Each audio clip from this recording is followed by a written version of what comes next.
So here's an update to the EER10 that my dad found earlier at the thrift store. So my friend EES Silentvid's offered to fix this for me, and he did.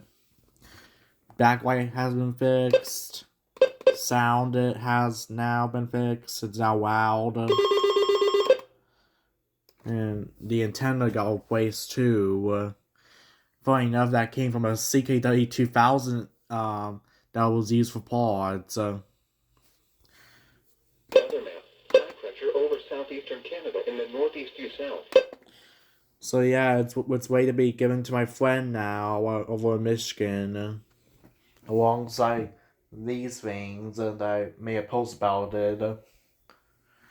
So yeah, thanks for watching.